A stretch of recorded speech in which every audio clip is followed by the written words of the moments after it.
नमस्कार दोस्तों, चलिए जानते हैं बिहार की 25 बड़ी खबरें सिर्फ 10 मिनट में। लेकिन उससे पहले कमेंट में जरूर बताइए आप हमें किस जिले और किस शहर से देख रहे हैं। 30 सितंबर को जारी होगी मतदाता सूची की अंतिम लिस्ट। बिहार विधानसभा चुनाव की तैयारियों में चुनाव आयोग ने अहम घोषणा की है। आयोग ने बताया कि मतदाता सूची की अंतिम लिस्ट 30 सितंबर को प्रकाशित की जाएगी।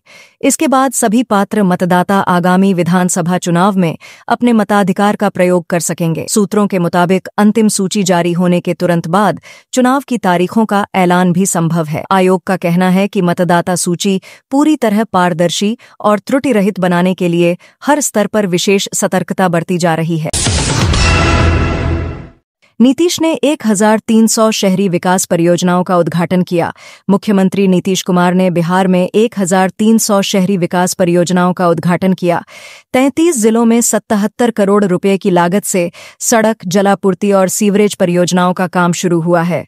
मुख्यमंत्री ने अधिकारियों से सभी कार्य समय पर पूरा करने के निर्देश दिए। इन परियोजनाओं से शहरों में बुनियादी सुविधाओं में सुधार होगा और नागरिकों का जीवन स्तर बेहतर होगा। साथ ही स्थानीय रोजगार और व्यवसायों को बढ़ावा मिलेगा। राज्य सरकार ने शहरी विकास में निरंतरता बनाए रखने का भरोसा दिया। प्रियंका गांधी ने चंपारण में कांग्रेस प्रचार अभियान की शुरुआत की। उन्होंने राज्य सरकार की नीतियों पर सवाल उठाते हुए कांग्रेस को विकल्प के रूप में प्रस्तुत किया। युवाओं और महिलाओं से जुड़ने की अपील की। रैली में बड़ी संख्या में समर्थक और कार्यकर्ता शामिल हुए। प्रियंका ने विकास और रोजगार बढ़ाने का संदेश दिया। आगामी चुनावों की रणनीति और संगठनात्मक तैयारी पर भी जोर दिया गया। भारी बारिश और नवरात्रि के कारण स्कूलों में छुट्टियां।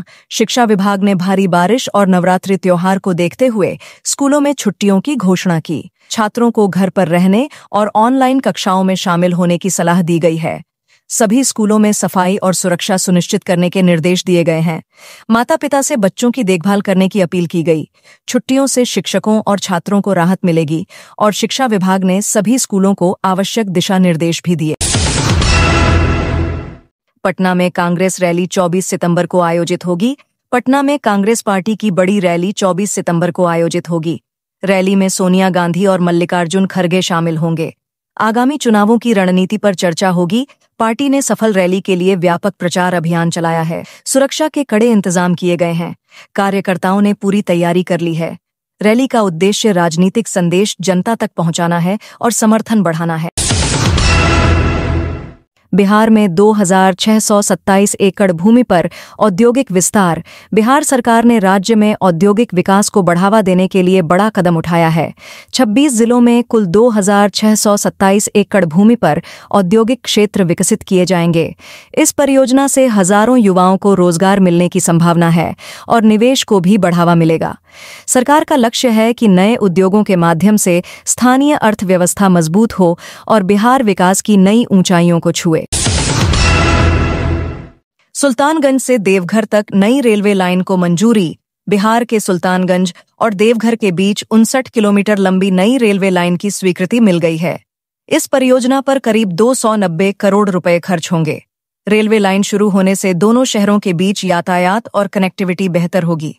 लोगों को यात्रा में सुविधा मिलेगी और क्षेत्रीय विकास को भी बढ़ावा मिलेगा। सीतामढ़ी में जानकी जन्मस्थली पर बनेगा भव्य मंदिर।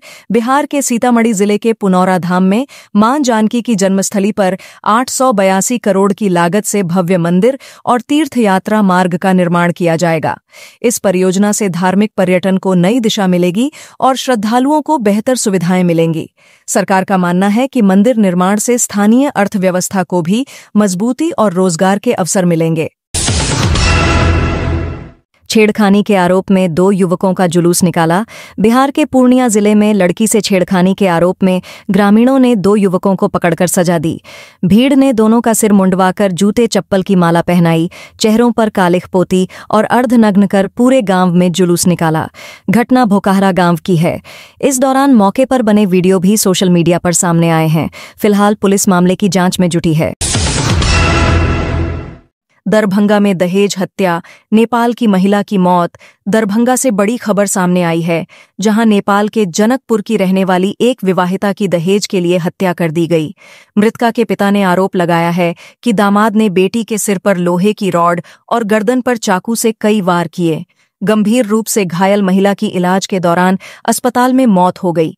पिता की शिकायत पर पुलिस ने आरोपी पति को गिरफ्तार कर लिया है। मामला नेहरा थाना क्षेत्र का बताया जा रहा है। पुलिस आगे की जांच में जुटी है।